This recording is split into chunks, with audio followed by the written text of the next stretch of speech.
여러분, 우리 어르신들께서 혹시라도 기농기천이 오면은 좀 반갑게 맞이해 주시고, 어려운 게 있으면 잘 가르쳐 주시고, 또 집에 이렇게 동네에 뭐 빈집이라도 이렇게 있어서 새로운 기농인이 왔으면 좋겠다 고쳐서 그런 저한테 이야기를 해주시면은 제가 적극 돕도록 하겠습니다. 네.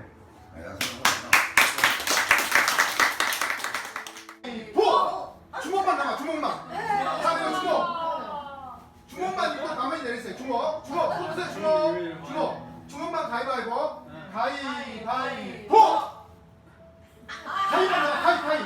가위만 내가 가위만. 내래. 오, 가위. 한 번, 두 가위만 번, 너 돌려. 세 번, 가위만. 어머니 가위네. 축구로 빼고 가위만.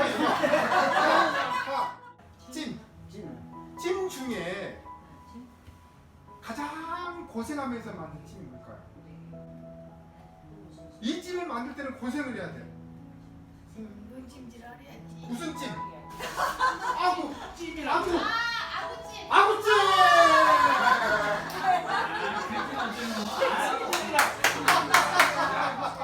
왼손 올리세요. 이러면 틀린 거예요. 자, 왜 틀렸어요? 제가 가라사대를 안 했잖아요. 알겠죠? 3번 다 하겠습니다. 가라사대 오른손 올리세요. 가라사대 박수 3번.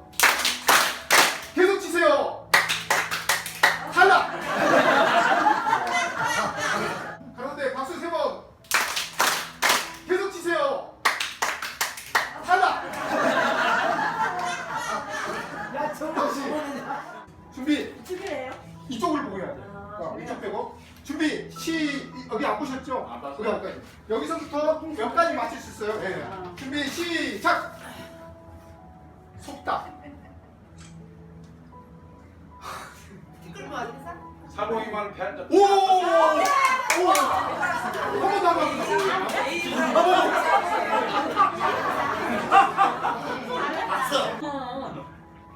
더 토끼는 생낸다. 내가 정답이고 뭐 아니야. 아니야.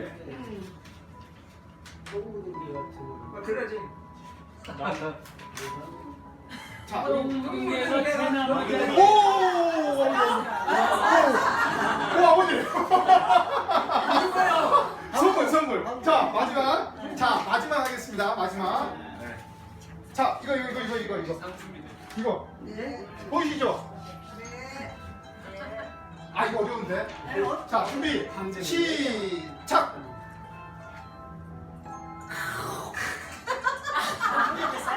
저는 주가 내가 없다. 안녕하십니까. 아버님, 여기 있습니다. 자, 댓글실은 이것을 마치도록 하고, 네, 지금 강의를 듣도록 하겠습니다. 네. 아이고 재밌습니다. 지나면 뭐가 생각나요, 여러분들? 마이산. 또 홍상. 고구마. 마이산 고구마가 유명한가요? 마령이 유명해요. 예? 마령이 유명해요. 아, 마령이. 또 먹는 거 말고 오렌지. 먹는 거 드시는 거 말고 문화재로 용담댐 또 마이산 나왔고 또 서원 사당 서원과 사당은 차이가 어떻게 나요? 예. 서원은 예. 옛날에 학문을 가르치는 곳이고 네. 사당은 예. 개인적으로 해서 그 선조들을 모시는 거? 예. 예단은 내가 서원도 선조들을 모셔서 제사를 모셔요. 아, 그 문화재로서 등록이 되어 있고. 자, 그럼 한번 볼까요? 이제 지난해 유명한 데 한번 우리가 지금 나오긴 했는데 더 많은 게 있는데 사실 우리가 많이 몰라요. 저기 어운동 성당 들어봤어요? 네, 거기 공소가 됐지만 지금은 천왕사 알아요 몰라요? 알죠? 마이산 뭐 탑사 이게 이제 보통 딱 지나가면 생각나는 것들이에요. 네.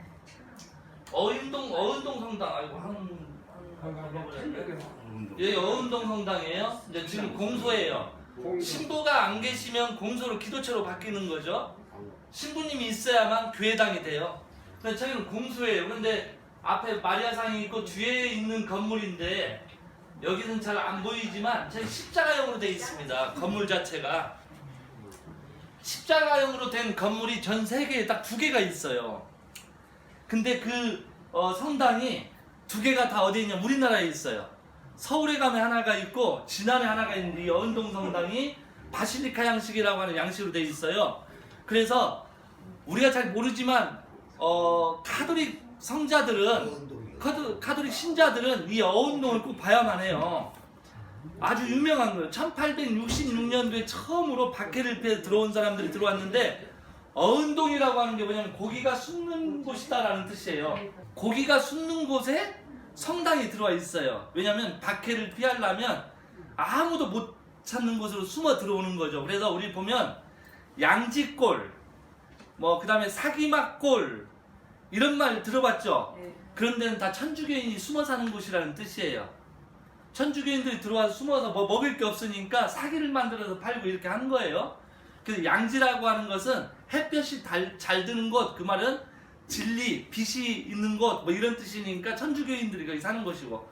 여기에 들어가 보시면은 이 안에 딱 들어가면 십자가형으로 딱 돼 있어요, 제단이. 근데 우리나라에만 존재합니다.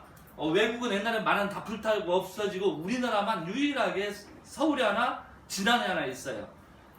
이 1866년 박해를 피해서 신자들이 이동했고 바실리카 양식으로 되어 있고 한옥 구조로 되어 있는 구조는 우리나라에서 서울에 하나 있는 것은 한옥 구조가 아니에요. 서양식 구조의 바실리카 양식이고 한옥 구조는 유일하게 진안에서 가지고 있다. 그 사람들이 모른다는 거예요. 근데 왜 어은동 성당에 저기 있을까? 이게 여러분들 차에다 붙이고 다니죠? 아이고 내가 쓰면 안 되는구나. 차에다 저거 붙이죠? 저게 무슨 뜻인지 아세요? 저게 헬라어인데 뭐라고 되어 있냐면 예수스 이렇게 되어 있잖아요. 이게 예수예요. 예수 읽으면 예수 크리스토스 테오스. 테오스는 하나님이라는 뜻이고 휘오스는 아들이라는 뜻이에요. 그 다음에 소테르라는 말은 구세주라는 뜻이에요. 그래서 이게 익투스 이렇게 이야기해요. 그리스 사람들은 물고기를 익투스라고 하는데 그 익투스를 해석하면 저런 뜻이 나와요. 예수 그리스도는 하나님의 아들 구세주라는 뜻이어서 물고기 모양을 차 뒤에다 이렇게 붙이고 다니잖아요, 기독교인들이. 그런데 이 카톨릭이 숨어 들어올 때 어은동이라고 하는 물고기 속으로 들어간 거예요. 이게 지명하고 교회가 대단히 잘 맞는 곳이다. 이건 초당사죠. 지금 여기 기둥 2개 있는데 저게 뭐예요? 저 기둥 2개. 예, 깃대인데 뭐에다 쓰는 깃대예요, 저게? 그냥 아무거나 뭐 걸어요? 아, 국기 걸어요? 국기? 아니, 탱화. 탱화라고 부처님 그림인데 한 10m짜리를 저기다 거는 거예요. 왜 저기다 거냐? 탱화를 법당 안에다 해놓으면 사람들이 못 보잖아요. 밖에다 이렇게 걸고 거기에서 설법을 해요. 거기서 나온 이야기가 야단법석이에요. 아이고 야단법석 떠네 하는 말 있죠? 그게 불교 용어예요. 우리가 쓰는 용어가 아니고 불교 용어인데 하도 야단법석이 우리는 불교 국가다 보니까 막 하다 보니까 그냥 우리가 일상적으로 쓰는 언어로 바뀐 거예요. 그래서 야단법석 하면 떠들고 법석을 떤다 이 말인데 불교 용어로 하면 이거예요. 들에다가 그게 뭐냐면 마당에다가 자리를 깔고 법을 설파한다 이런 뜻이에요. 그래서 아무나 가서 그걸 듣고 막 이렇게 할 수 있도록 하는 게 야단법석입니다. 야단법석 할 때 탱화를 거는 깃대예요, 저게. 그 옆에 보면 석등 2개 있죠. 석등 2개는 이게 오래됐으면 정말 좋았을 판인데 근대에 만든 거예요. 이건 그냥 해서 가치는 없어요.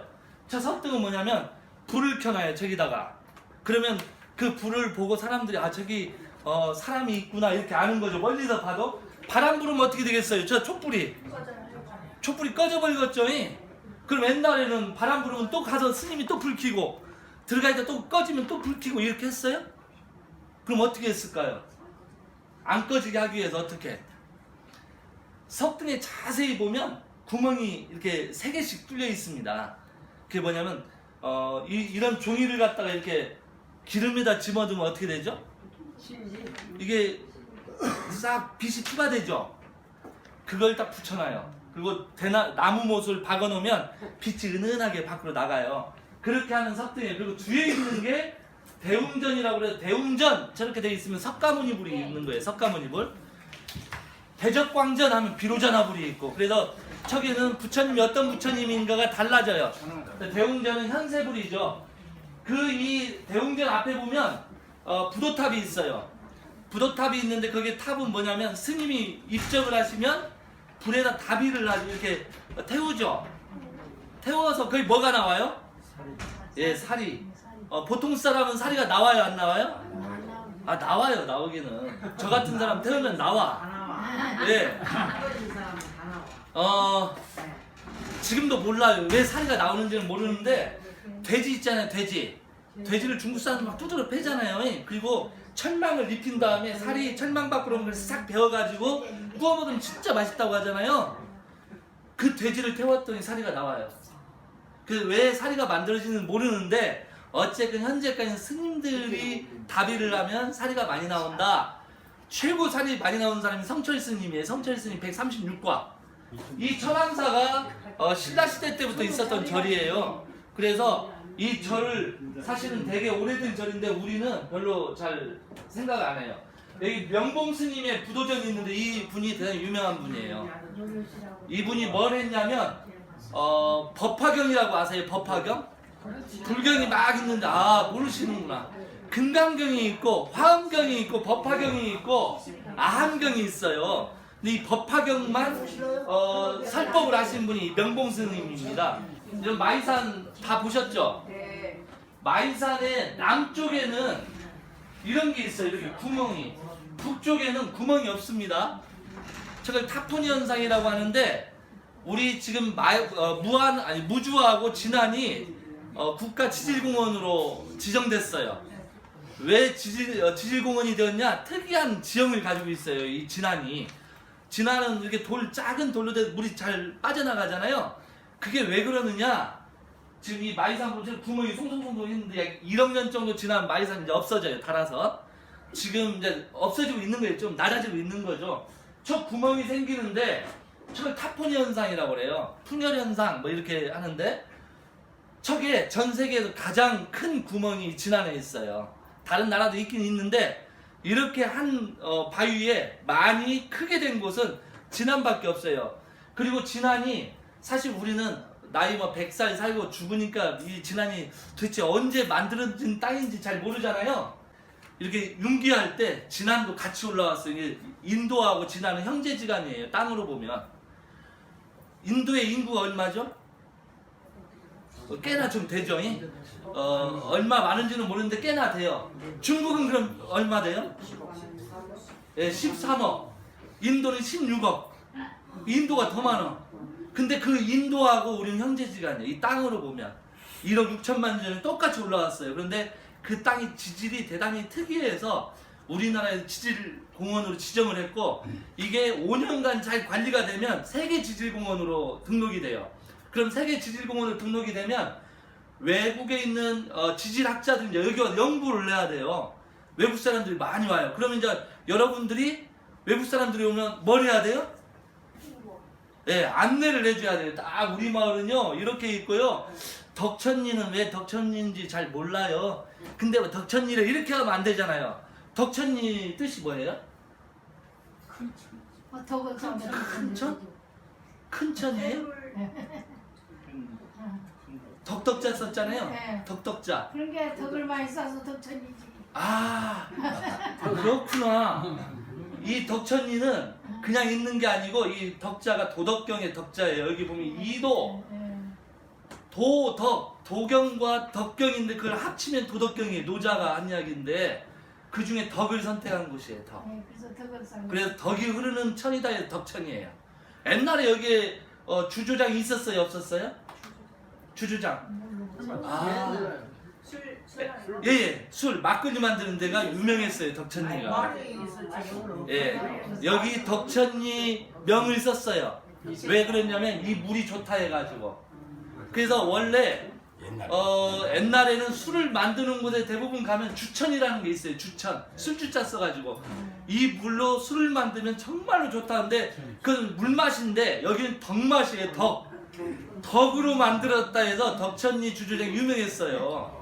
그게 드라마에도 반영이 됐고, 그래서 여러분들이 우리 마을에 있는데 이게 뭐지 이렇게 하면 안 돼요. 딱 알겠다. 우리 동네는 모두가 덕이 있는 사람이다. 그 막걸리를 먹으면 사람이 포악해지는 사람이 어떻게 돼요? 덕스럽게 바뀌는 거예요. 그래서 도로서 치유받는 거예요. 박수 한번 칩시다.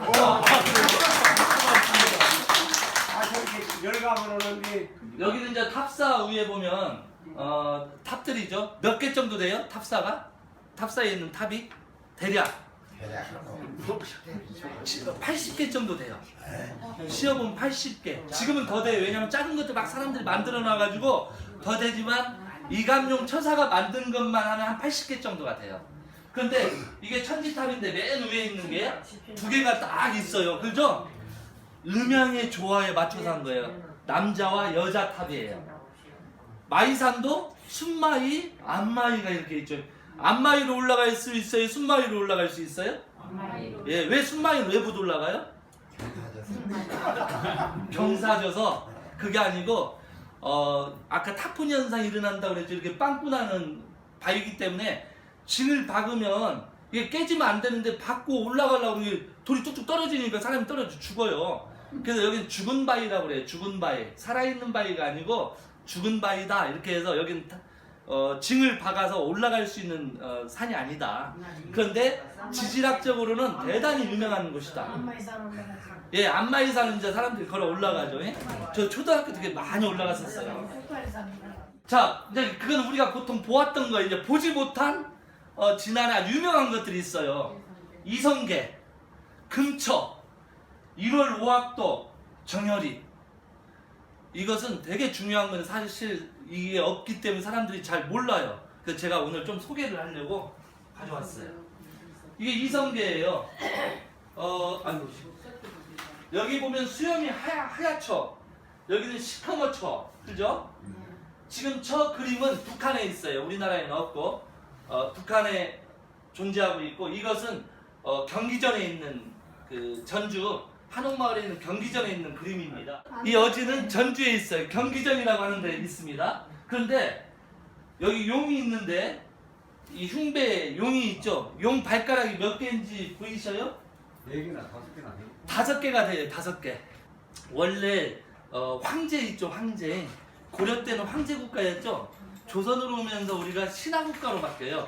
그래서 발톱이 5개만 해야 돼요. 중국은 다 7개예요. 7조룡이라고 하고 우리는 5조룡. 그런데 이성계, 조선을 건국했던 이성계가 생각해 보니까 열받는 거예요. 왜냐하면 내가 명나라한테 신하국입니다 이렇게 했다 한들 우리 조상들은 황제 국가였는데, 그래서 서울에 가서 궁전이 있죠. 궁전 뭐가 있죠? 경복궁. 근정전에 딱 가보면 7조룡이 있어요. 어디에 있냐? 그것이 중국 사람이 와서 딱 보게 되면 7조룡을 쓰면 이씨 왕조는 다 목이 날아가요. 그래서 어떻게 숨겨놨어요. 천장 안쪽에다가. 그래서 보려면 들어 누워서 쳐다봐야 7조룡 용이 황금으로 된 용이 있습니다. 나중에 꼭 가서 그걸 보셔야 돼요. 왜 우리는 5조룡만 할 수 있었냐? 그것은 황제국이 아니었기 때문이다. 그래서 색깔도 파란색으로 시작해요.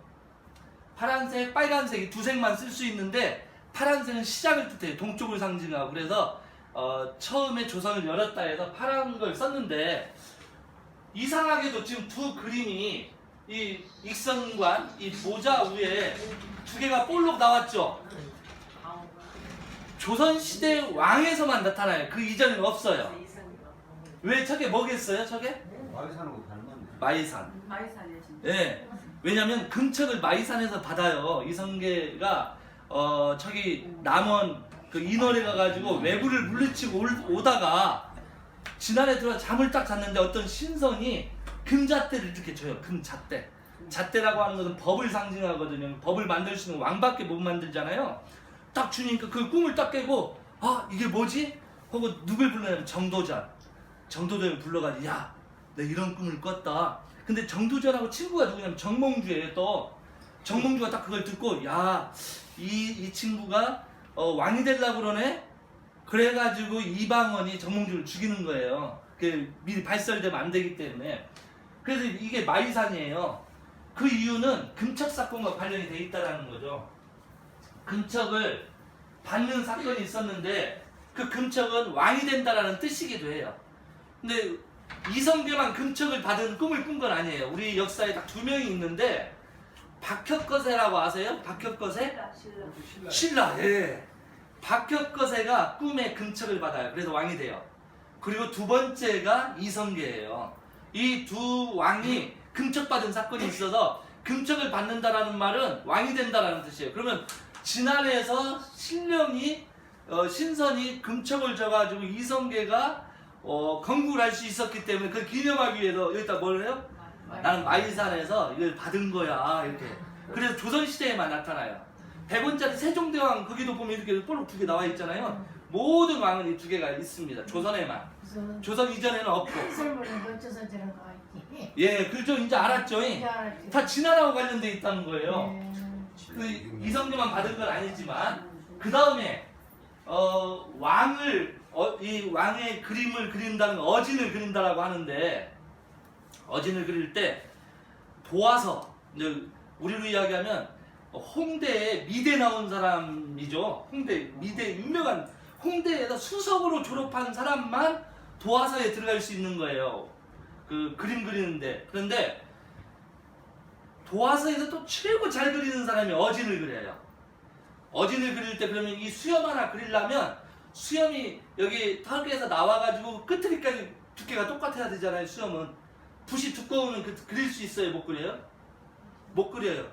붓이 두꺼우면. 그래서 뭘로 그리는지 아세요? 수염은? 쥐 알죠? 쥐에 꼬리 있죠? 꼬리에 보면 털이 찌르면 붙어있죠? 근데 쥐는 이렇게 가면서 꼬리를 들치고 가는 게 아니라 땅을 질질질 끓고 다녀요. 그래서 이게 우리도 다리에 털이 있는데 옷에 습기면 다리 다 끊어지잖아요. 털들이 다 끊어지잖아요. 강한 놈만 살아남겠죠, 털이. 그것을 끊어가지고 쥐꼬리 털이라고 하는 그 꼬리털로 만든 쥐 붓이 있어요. 붓. 그걸로 그려요. 한 번 그리고 절하고 임금님 얼굴 보고 또 한 번 쫙 그리고 또 절하고. 그래서 보통 이 어진 하나 그래도 2년 정도 소요돼요. 2년. 근데 절대 얼굴을 바꾸면 안 돼요. 있는 그대로 그리되 어진 품성이 드러나려면 어디가 가장 어진 품성이 저를 딱 보시면 딱 드러나죠? 어디서 드러나요? 제가 선하게 생긴 건 어디서 선하게 생겼어요? 얼굴이 미남이니까 미남 필요 없잖아요. 눈에 선하게 있잖아요. 그래서 눈을 어떻게 그리냐에 따라서 이분의 덕성이 드러나냐 안 드러나냐 이렇게 한 거예요. 근데 우리는 이런 그림 그릴 때 도화지 위에다 그리죠. 비단은 위에다 그리면 번져버려요. 그죠? 못 그려. 뒤에서 그려야 돼요. 무슨 말인지 알아요? 거꾸로 이 뒤에서 왕 한번 보고 이렇게 그리고 절하고 이렇게 해야 돼요. 그 8번을 그려야 돼요. 8번이 그려야 앞에 그려져서 나와요. 엄청난 공력을 들여야만 어진이 만들어지는데 각 왕마다 보통 어진이 4개에서 8개 정도가 돼요. 그럼 27대니까 8개씩 아니 5개씩 했다 그러면 엄청나죠? 근데 지금 남아있는 어진은 몇 개겠어요? 그 엄청난 어진 중에 몇 개가 남았겠어요? 찍어보세요. 여기 2개는 아까 있는 거고 진짜 어진이에요. 저 2개. 그 다음에 또 영조 있죠. 영조의 반쪽만 남았어요. 불타가지고 반쪽. 그 다음에 또 정조는 없어요. 세종대왕도 없어요. 경종 하나 있어요. 그래서 4개 있어요. 4개. 왜 그랬냐면 부산에다 저장을 해놨는데 이승만 대통령이 부산 피난 가면 부산에 저장에 불나버렸어요. 그래서 다 타고 4개만 남은 거예요. 그래서 우리가 알고 있는 세종대왕 얼굴은 화가가 자기 얼굴을 그린 거예요. 자기 얼굴. 근데 그 세종대왕 어진을 그린 사람이 친일파였어요. 그래서 지금 세종대왕은 다시 그래야 된다 이제 이런 논란이 있긴 한데, 그런데 이 1월 5학도는 뭐냐면 임금이 앉는 자리 뒤에 있는 거예요. 이 그림이. 우리 사극을 보면 임금이 딱 앉을 때 보면 이 그림이 이렇게 뒤에 있잖아요. 그래서 5개의 봉우리다 해서 오봉, 일월 이건 달이고 해, 1월 5학 또는 1월 5봉도 이렇게 이야기하는데, 이 산이 어떤 산 같아요? 마이산 같잖아요. 그 조선은 뭐냐면 근척을 받아서 왕이 되었기 때문에 진안에 대한 애착이 되게 많은 거예요. 그래서 왕 앉는 뒤에 1월 5학도도 이 마이산과 같고, 머리에 쓰는 관 위에도 마이산이 들어가 있고. 아이고 그냥 지내는 게 좋구나. 근데 여러분들이 지난 그 위대한 곳에서 살고 있는 거잖아요. 그죠? 비도 지내가고 예. 태풍도 지내가고 얼마나 좋아요. 자, 여기는 가보셨죠? 축도예요, 축도인. 여기가 이제 축도죠. 원래는 붙어 있었어요, 이렇게. 그런데 이제 잘라가지고 폭포를, 인공 폭포를 만든 거죠. 죽도 좀 가봤어. 아, 안 가봤어요? 아, 다음에 한번 모시고 가야겠네. 산을 한 뭐 800m 되니까 하루만 올라갈 수 있어요. 그래서 이 축도는 뭐냐? 정열입이라고 하는 조선 중기 때 천재가 하나가 있었어요. 근데 이 정열입이 너무나 학문에 뛰어나가지고 이 제자였는데, 어느 날 이하고 몇 마디 딱 해봤더니 이가 조금 수준이 낮아. 그래서 이황 선생한테 딱 달라붙었어요. 이황 선생한테. 그러면서 싸움이 붙어가지고 영모죄로 죽게 됩니다. 정열입이. 그런데 이 정열입을 다른 사람이 그 학자들이 몇 명 정도 되냐면 한 2,000명 학자들이. 근데 그 학자들이 다 누구냐? 전주에 여기 호남 사람들이요. 근데 송강정철 알죠? 송강정철 아시죠? 정철이 정열입을 죽이려고 영모죄를 해서 포토사로 내려와요, 여기에. 그래서 2,000명을 학살을 합니다. 그래서 정열입 이후에 이 호남에서 인재가 안 나와요.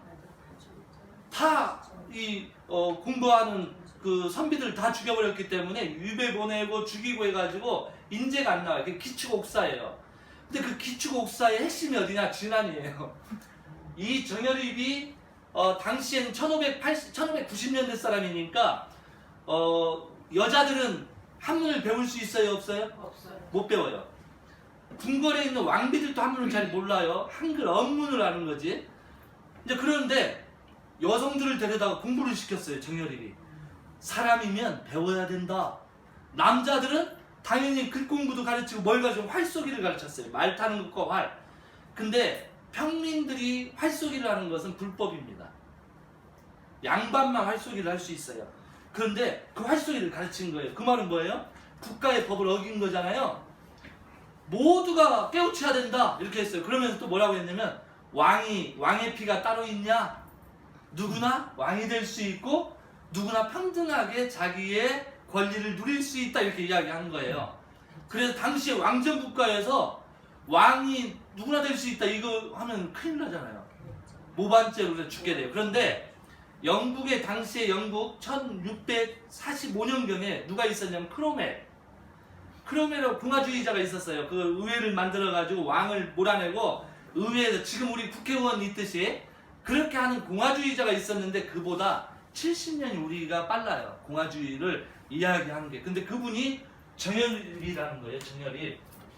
이분이에요. 이분이 정열입인데 이렇게 썼어요. 천하 공물 하사 비군. 천하의 개인적 물건, 천하는 개인적 물건이 아니다. 모두의 물건이다. 그래서 서로 나눠야 된다라는 거고, 어떤 사람을 모시고 어떤 사람은 임금이 되고 할 게 없다. 모두가 다 임금이 될 수 있다. 이 두 마디를 쓰면서 정철이 내려와서 다 죽입니다. 모두가 임금 된다는 게 하사 비군.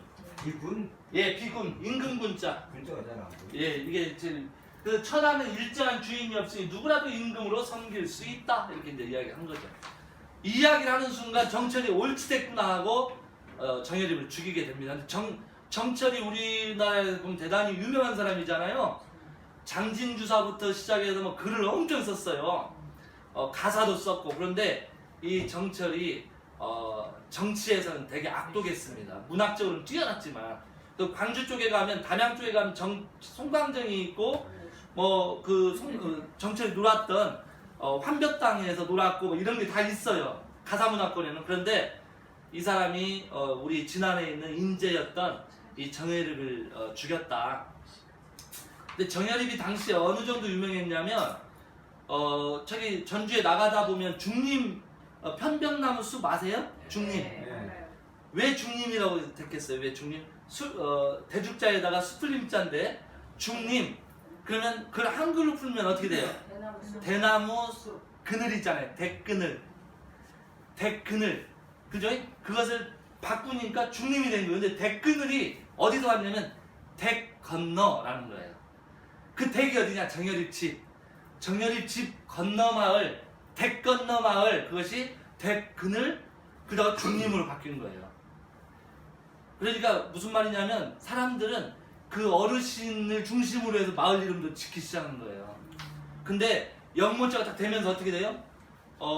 부족을 다 멸하고 그 다음에 집도 놔두면 안 돼요. 그래서 집을 기둥을 다 뽑아.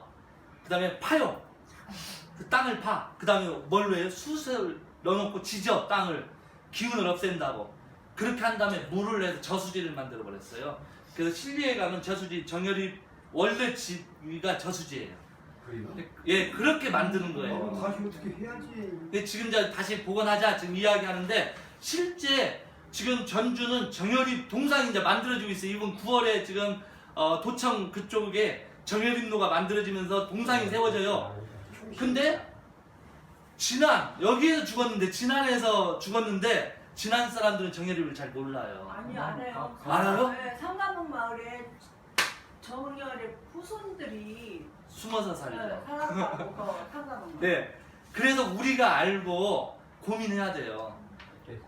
지금의 민주주의를 처음으로 이야기한 사람인데 1500년대에. 근데 우리는 정혜립에 대해서 되게 무관심하다는 거예요. 그래서 진안에 사는 사람이면 마이상이 세계 지질공원이 돼야 되는 것이고 그 보존을 해야 되는 것이고 이 맑은 물을 또 하나는 이 정혜립의 대동사상을 잘하자. 이 대동사상이 뭐냐면 이런 거예요. 지금 연세 드신 분들은 일을 하지 않아도 기본 수당을 주자. 젊은이는 힘이 있으니까 열심히 일해서 노인들을 봉양하자. 이게 대동사상 안에 들어가 있어요. 그리고 어린이와 아이들은 수명을 다할 수 있도록 전쟁이 나지 않도록, 왜냐면 전쟁 나면 나가서 죽으니까 전쟁이 없는 세상, 그게 대동사상이에요. 그것을 정혜립 선비가 주창을 한 거예요. 그것 때문에 사실 죽게 돼요. 대동사상 때문에. 그래서 여러분들이 나는 마령의 이 덕천마을에 사니까 뭐 저런 거 몰라도 돼가 아니고 여러분들이 사시는 이 땅에 이러한 역사가 있고 정말 앞으로 이 역사를 살려야 될 게 많다. 여러분들이 알고 있는 지식들을 그냥 나는 뭐 마을에서 이렇게 살았으니까 이거 그냥 무덤에 갈 때 그냥 가지고 가면 돼. 이게 아니고 이야기를 자꾸 해줘야 돼요. 말해야지. 우리 자식들한테, 우리 후손들한테 해줘야 이 마을에는 이런 게 있었구나. 그게 글로 남겨지게 되고 그 역사가 되어서 후손들이 자존감을 가지고 살아갈 수 있어요. 그래서 진안을 우리가 안다라고 하는 것은 진안에 사는 사람으로서의 자존감을 갖기 위한 것이다 라는 것이죠. 여러분들이 그런 마령의 이 덕천리에 살고 있다는 것을 꼭 기억하셔서 진안 이 위대한 역사 속의 한 인물이다 우리는 그런 생각으로 재밌게 즐겁게 후손들에게 이야기를 많이 하는 여러분 모두가 될 수 있기를 바랍니다.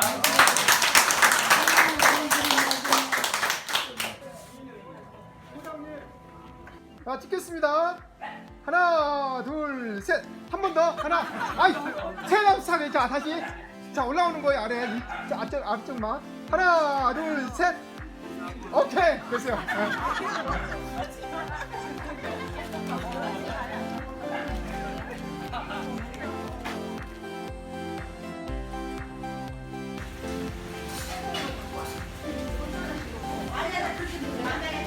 저기 콩국수는 도와줘. 저기 계란 삶은 거 하고 5인칭 있어.